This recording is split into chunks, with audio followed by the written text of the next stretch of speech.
अभ्यर्थी एसआई हैं उन्हें अपनी नियुक्ति के लिए भीख मांगना पड़ रहा है और इस सरकार में बैठे लोगों को शर्म नहीं आ रहा है। ये असल में भारतीय जनता पार्टी जो हर मामले में भ्रष्टाचार करने के लिए जानी जाती है, लेन देन के लिए जानी जाती है, ऐसा लगता है कि एसआई की जो नियुक्ति है उसमें लेन देन करने के लिए उनकी नियुक्ति को रोका जा रहा है और भारतीय जनता पार्टी का ये युवा विरोधी चरित्र सामने आ गया। नमस्कार दोस्तों, हमारे YouTube चैनल में आप सभी का फिर से स्वागत है। दोस्तों, आपने अभी देखा कैसे कांग्रेस के प्रवक्ता ने बीजेपी सरकार के ऊपर भ्रष्टाचार के आरोप लगा रही है और आज कांग्रेस को याद आ रही है इन ऐसे अभ्यर्थियों का दर्द। सच बोले तो हमें वो कहावत याद आ रही है, जो चोर उल्टा कोतवाल को डांटे। आप सभी को पता है कि छत्तीसगढ़ पीएससी 2021 का भ्रष्टाचार के आरोप लगे थे, जिसका भी सीबीआई जांच चल रहा है और कांग्रेस खुद भ्रष्टाचार के आरोप में घिरी हुई है और वे आज दूसरों के ऊपर आरोप लगा रही है। दोस्तों, आप सभी को पता होगा कि कैसे पिछले साल एसआई का फिजिकल बहुत ही जल्दी करवाया गया था और रिजल्ट जल्दी देने की बात भी कही गई थी। जब रिजल्ट देने की बारी आई तब गोलमाल की बात किया गया और अभ्यर्थियों को गुमराह किया गया।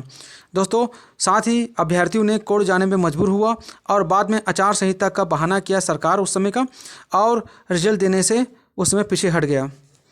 आज दोस्तों, ये युवा का हितैषी बता रहे हैं अपने आप को।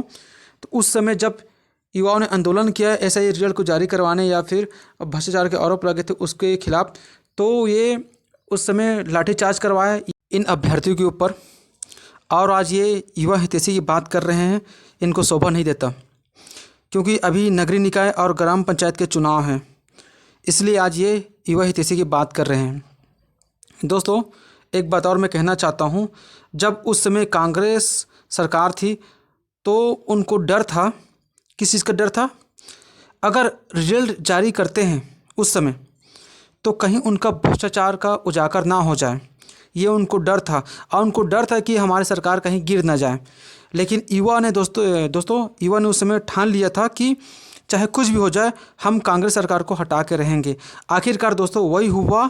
2023 के विधानसभा चुनाव में कांग्रेस को बुरी तरह से हार का सामना करना पड़ा और कांग्रेस हार गया और बीजेपी सत्ता में आई। दोस्तों, कांग्रेस का हार का सबसे बड़ा कारण भूपेश बघेल थे।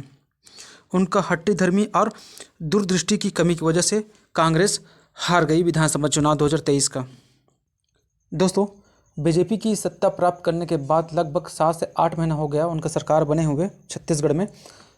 अभी तक उनका क्या मंशा है सब इंस्पेक्टर भर्ती को लेकर अभी तक कोई स्पष्ट नहीं हुई है।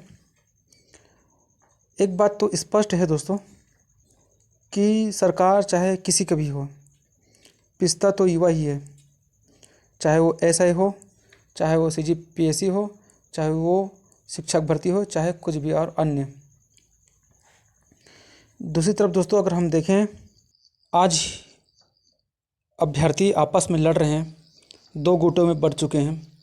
एक जो इंटरव्यू वाले, दूसरा है प्री वाले। तो देखे जाए दोस्तों, तो एक तरफ रिजल्ट जारी करने की मांग कर रहे हैं तो दूसरी तरफ मेंस दोबारा करने या भर्ती को रद्द करने की मांग कर रहे हैं। अब इस सरकार को तय करना है कि क्या करना है उनको। और दोस्तों अब कांग्रेस अपनी भ्रष्ट भर्ती को आखिरी अंजाम देने के लिए हर तरह से बीजेपी सरकार पर दबाव बना रही है। अब देखना है कि इस भ्रष्ट भर्ती का जो आरोप लगे हैं, क्या इस भर्ती को बीजेपी सरकार अपनी चुनावी घोषणा के अनुरूप कायम रहती है या फिर भ्रष्टाचार को बढ़ावा देगी। बाकी दोस्तों, वीडियो यहीं तक था। आपको ये वीडियो कैसा लगा हमें अपनी राय कमेंट करके अपनी राय जरूर दीजिएगा और वीडियो अच्छा लगे तो इसे अधिक से अधिक लोगों तक शेयर कीजिएगा, लाइक कीजिएगा और सब्सक्राइब कीजिएगा। तब तक दोस्तों, जय हिंद।